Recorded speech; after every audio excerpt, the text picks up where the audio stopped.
Hello and welcome to the channel of sports politics. My name is Hamza Ayub और मेरे साथ मौजूद है मोहम्मद फराज। आज हम बात करेंगे अभी होने वाले मैच के बारे में जो श्रीलंका और बांग्लादेश के दरमियान हो रहा है। बहुत से लोग ये समझेंगे कि एक डेड रबर है, लेकिन इसकी इंपॉर्टेंस उतनी है जितनी बाकी मैचेस की है, क्योंकि इस मैच से आपके चैंपियंस ट्रॉफी क्वालिफायर डिसाइड होना, जो टॉप 8 में आएंगे।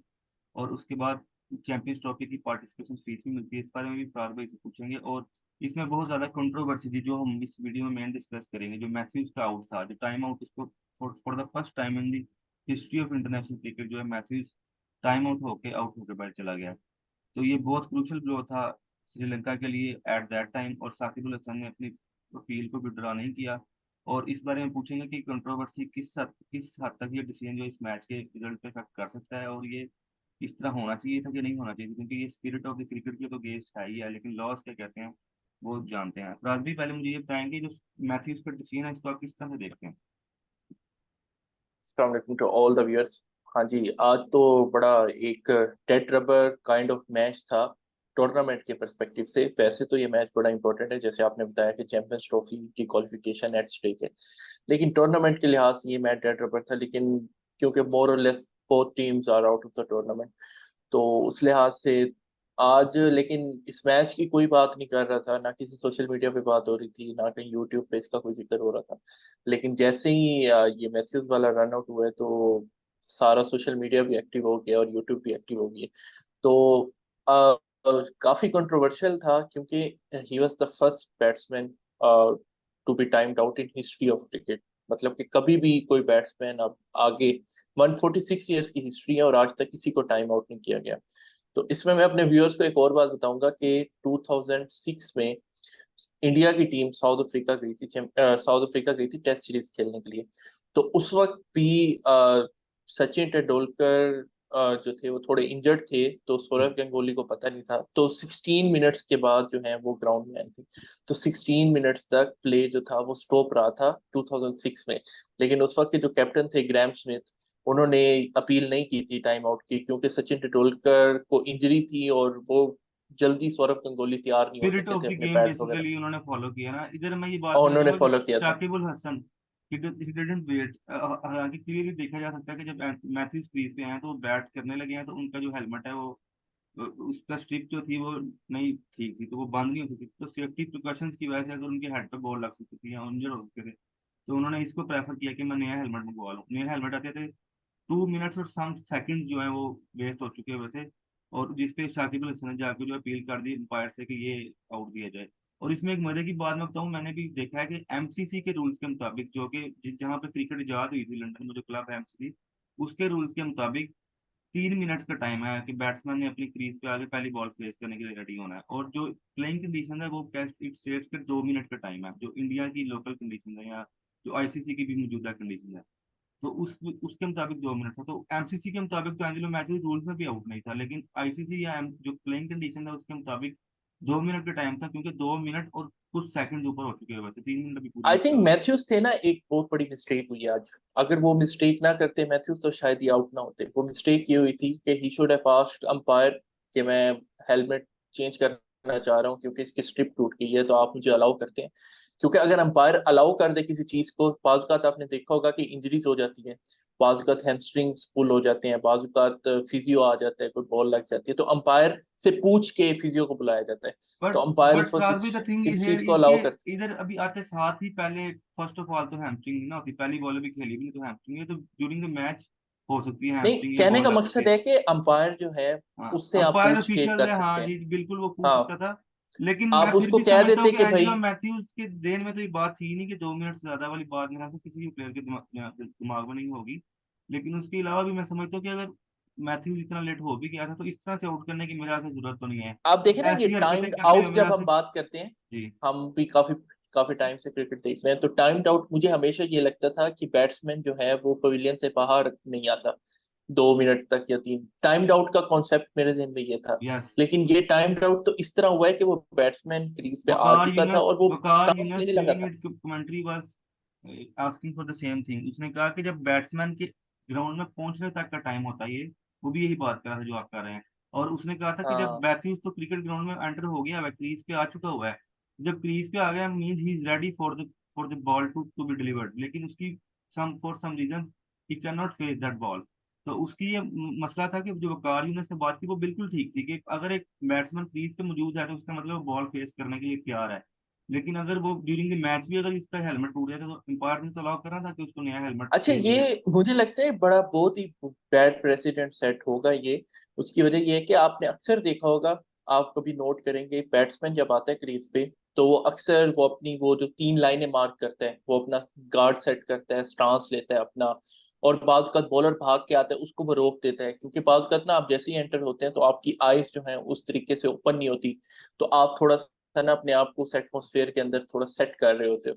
तो एक फेमस मीम आप सबको याद होगी कि 14 अक्टूबर को जो इंडिया से मैच था, तो उसमें वो विराट विराट कोहली जो है बार बार वो घड़ी को देखने का इशारा कर रहे थे। तो उस वक्त ये अक्सर रिजवान की भी आदत है कि वो जब भी अपनी क्रीज पे आते हैं तो वो थोड़ा सा टाइम लेते हैं, थोड़ा सा वो सेट होते हैं। और आप में से अक्सर जो पुराने क्रिकेट जिसने देखी होगी, शिव नारायण चंदर प्लेयर थे, जी जी। तो वो आते थे और आके वो बेल्स के थ्रू जो है वो मार्क करते थे अपनी वो तीनों चीजें, उनकी आदत थी है। तो इवन कि वो सेशन के बाद भी आते थे, तो ये सारी चीजें आप देखें इसमें 2 मिनट्स तो मिनिमम लग ही जाते हैं। बैट्समैन पवेलियन से वहां तक आया, फिर उसने चेंज किया, लेकिन आज तक कभी किसी कैप्टन ने इस चीज को माइंड नहीं किया, और कभी कैप्टन ने इस चीज के ऊपर पॉइंट आउट नहीं की ये मैं चीज। वही बात करने लेकिन लगा था, ऐसी चीजें करते हुए आप यहाँ बांग्लादेशियों को पाएंगे या अफगानियों को पाएंगे टीम चीप टैक्टिक्स को यूज करते हुए। बहुत ही जब चीप इनकी टैक्टिक था, आई बिल्कुल ही थिंक इसमें बिल्कुल ही जब कुछ। मैच आपके हाथ में नहीं है, अब यही मैचेस खड़ा होता तो मेरे ख्याल से 3 सवा 3 स्कोर श्रीलंका करता और उससे बांग्लादेश आउट हो रहा था आराम मैच से। से। तो अभी हम्म। जो स्कोर है वो तकरीबन 278 एक और अभी पड़ा हुआ है, तो इसमें यह है कि 280 समथिंग हो सकता है स्कोर। तो 20 टू लेकिन ये 30 रन का डिफरेंस तो है बिल्कुल। 30 से 40 रन का डिफरेंस जो है सिर्फ एक मैथ्यूज की विकेट। लेकिन ये चीप टैक्टिक्स ही मैं कहूंगा बांग्लादेश की, और छोटी जहन है, छोटा दिल दिखाया शाकिब ने।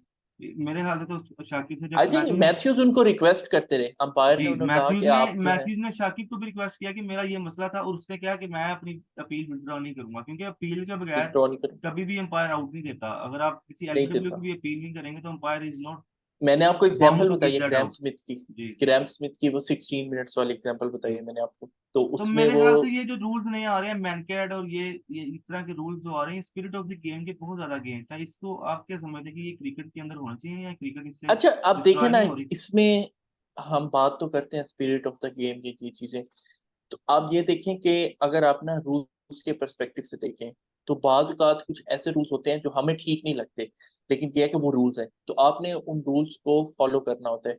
अब ये देखें कि ये बात होती है अवेयरनेस की, मैच अवेयरनेस की, इसके ऊपर बहुत नहीं, ज्यादा आपकी डिबेट बात होती है कि। बिल्कुल 110% मैं इसको मानता हूँ। अगर मैथ्यूज अपनी पर्सनल किसी वजह से बॉल है ना पहले फेस करते तो मैं आपके बिल्कुल साथ था, क्योंकि फोर्टी हम्म। नाइन्थ ओवर में वो चेक भी करेंगे कि कितने ओवर बिहाइंड है, उनको फील्डर के अंदर लेकर आना पड़ेगा। हम्म। लेकिन मैथ्यूज वॉज 100% राइट, वो अपने टूटे हुए हेलमेट के साथ तो नहीं खेल सकता था। हम्म। और बड़ा पैथेटिक एक। फॉर एग्जाम्पल मैथ्यूज पहली बॉल फेस कर लेता है और दूसरी बॉल पे वो उसका हेलमेट टूट जाता है, तो फिर क्या कर लेना? नहीं, अब मेरा आपसे एक सवाल है, कल को फाइनल हो रहा हो ऑस्ट्रेलिया का या इंडिया का, या ऑस्ट्रेलिया का न्यूजीलैंड का, इनका फाइनल भी फाइनल हो आप रहा हो छोड़ें, कोई। फर्ज करें अगर श्रीलंका न्यूजीलैंड वाले मैच में हुआ होता यही हरकत, तो कितना हाँ, इम्पैक्ट पड़ता है इससे पाकिस्तान की कैंपेन टूर्नामेंट के को भी, ऊपर। न्यूजीलैंड की कैंपेन को भी, टूर्नामेंट पे भी। ये तो मैच एक डेड टूर्नामेंट रबर है, लेकिन श्रीलंका न्यूजीलैंड वाला डेड आप रबर तो नहीं इन निकला चीजों मैच। में ना, तीन टीम्स को बहुत ज्यादा इन कंट्रोवर्सीज में और इन चीजों में बहुत ज्यादा पाएंगे। एक इंडिया की टीम है, एक बांग्लादेश की टीम है, और एक अफगानिस्तान की है, और चौथी टीम ऑस्ट्रेलिया की टीम है। बट इन मैं चार फिर भी टीम्स मैं को। फिर भी कहूंगा अगर यहाँ पे इंडिया या ऑस्ट्रेलिया होती ना तो वो शायद विड्रॉ कर लेती अपील, क्योंकि उनका दिल थोड़ा और सा वो बड़ा अपील है। ही ना करते, क्योंकि हाँ, वो वो अपील ही बड़ी नहीं करते, बड़ी वो बड़ी टीम्स हैं, टीम है। हिस्ट्री ये उनकी। छोटी टीम अफगानिस्तान और बांग्लादेश, ये छोटी टीमों की ना होता है कि हम नहीं इस तरह चीप टैक्टिस यूज आप करते होते हैं। ये छोटी टीम्स की बात कर रहे हैं, नेपाल के एक प्लेयर थे आसिफ करीम, जी आपको जी अगर याद हो, जी उनको जी। Spirit of the cricket yes. का अवार्ड मिला था। जी। उन्होंने ये किया था कि आयरलैंड के अगेंस्ट नेपाल का मैच हो रहा था, और वो वो बैट्समैन आयरलैंड के स्लिप हो गया बैट्समैन था और वो उसे स्लिप रन हो आउट गया नहीं किया था, था। और उन्होंने उसको रन आउट नहीं किया था। वो नहीं किया था, आउट रन आउट नहीं किया था, तो उसकी वजह से आईसीसी ने उनको स्पिरिट ऑफ द तो ये गेम का स्पिरिट अवार्ड होनी दिया चाहिए ना। अब एक बंदा स्लिप हो था। गया है, चले वो तो फिर भी विद इन द रूल, अगर वो कर देता तो नहीं था। ये तो बिल्कुल ही एक ब्रेक डिसीजन है मेरे ख्याल से साकिब अल हसन का फील करने का। आई थिंक इसमें अंपायर को भी थोड़ा सा स्पाइन दिखाना चाहिए था। आपने अक्सर देखा हो कि ये अरासमेंट, कोई भी कंट्रोवर्सी होती है तो आप दरमियान में अरासमेंट को जरूर देखते हैं। उस दिन आप कोहली सबको का भी याद हुआ है, होगा, कोहली का भी इसने के वाइड नहीं दी, और बाकी इसने इसके साथ के आपने वो एम्पायर। विराट जी आपने जी। वो विराट कोहली वाली नो बॉल सबको याद होगी, उसमें यस। भी यही ये प्रेशर में आके इसने उस दिन नो बॉल दी थी, और बाद में इसने एक इंटरव्यू में उस चीज को एडमिट किया है कि मैं उस वक्त मैच का प्रेशर इतना ज्यादा था, और जिस तरीके से हम बैट्समैन ने मेरे ऊपर अप्रोच किया, तो मैं अंडर प्रेशर आ गया था। उसने ये बात खुद की है RS ने, और वो माना है कि वो नो बॉल नहीं थी। अब ये देखें ना कि अब थोड़ा सा मिटिगेशन होनी चाहिए। अब इतने कैमरास आ गए हैं, तो बाल का रेफरी को भी इन्वॉल्व होना चाहिए इन चीजों में।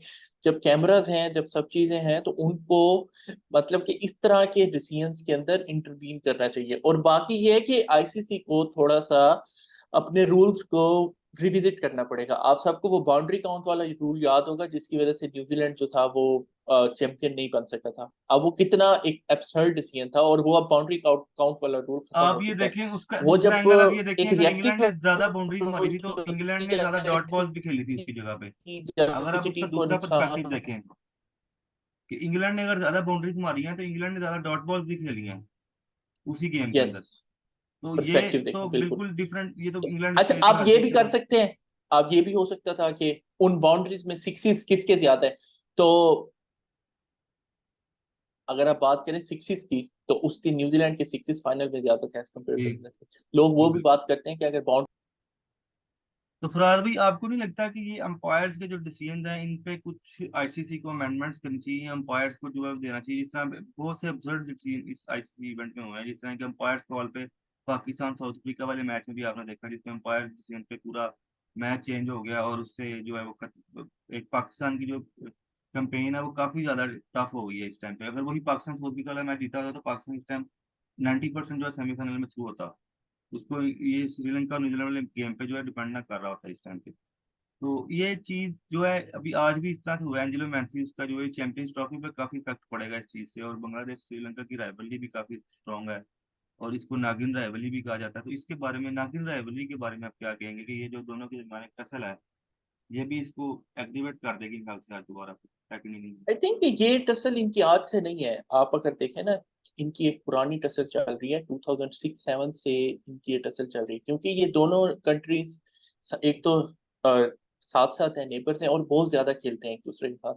और जब बहुत ज्यादा कंट्रीज आपस में खेलते हैं, तो वो एक दूसरे के प्लेयर्स के साथ उनकी वाकफियत भी, जैसे एक जमाने में पाकिस्तान और इंडिया बहुत ज्यादा खेलते थे आपस में, इस वजह से पाक इंडिया की राइवलरी जो थी वो बहुत ज्यादा इंटेंस हो गई थी।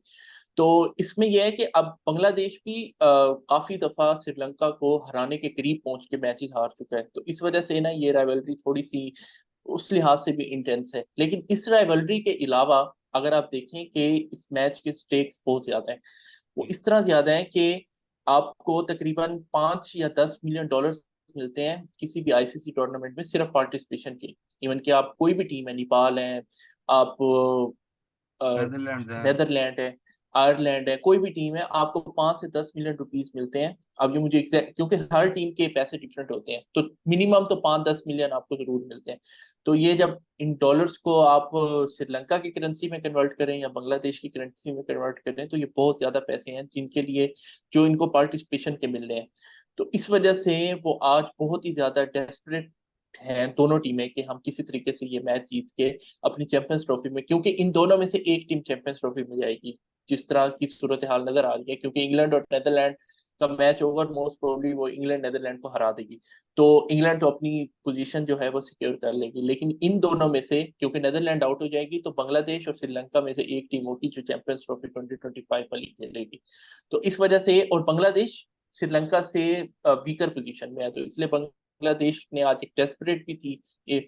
और ये भी हो सकता था कि आज अगर ये श्रीलंका वाले थोड़े गेम अवेयरनेस ना होती इनके अंदर, तो आज कोई मैनकेट भी हो जाता। क्योंकि जो जिस तरीके से आज बांग्लादेशियों की बॉडी लैंग्वेज थी, और जिस तरीके से आज वो हर हाल में मैच जीतना चाह रहे थे, तो ये मैनकेट भी हो सकता था। तो चले एनी हाउ, वाकई मैं तो मतलब कि आप समझता हूँ कि इस पे आईसीसी को कुछ एक्शन भी लेना चाहिए अपनी स्पिरिट ऑफ द गेम को बरकरार रखने के लिए। बिल्कुल हर चीज आपकी बात ठीक है कि लॉस के अंदर आए, कुछ आर्गुमेंट ये भी हो सकते हैं कि लॉस के अंदर है, लेकिन लॉस को भी उस हिसाब से बनाना चाहिए जो कि स्पिरिट ऑफ द गेम को इफेक्ट ना करें। अब लॉज और स्पिरिट ऑफ द गेम ये बिल्कुल अपोजिट डायरेक्शन में मेरे से चल पड़े हैं पिछले 3-4 सालों में। ये शुरू हुआ था जब अश्विन ने जो मैनकट किया था, उसके बाद मैनकट भी आम होता गया, और अब ये चीज टाइम और बिल्कुल मतलब इसमें छोटे दिल की चीज आ जाती है कि बिल्कुल ही दूसरी टीम का जो जिगरा दिल है वो छोटा है, और वो cheap tactics in short use करना चाहते हैं कि दूसरी टीम को हराने के लिए या गिराने के लिए। तो इस वीडियो में इतना ही रखते हैं और उम्मीद करते हैं कि आने वाले वक्त में इस तरह की हरकत कम से कम होगी। और आप हमारे चैनल को सब्सक्राइब जरूर कीजिए, लाइक जरूर कीजिए और कमेंट जरूर कीजिए, और हमें बताइए कि हम आपके लिए और किस तरह से इस वीडियो में बेहतरी ला सकते हैं। अपने कमेंट से जरूर बताइए। तब तक के लिए दीजिए अल्लाह इजाज़त। अल्लाह हाफिज़। अल्लाह हाफिज।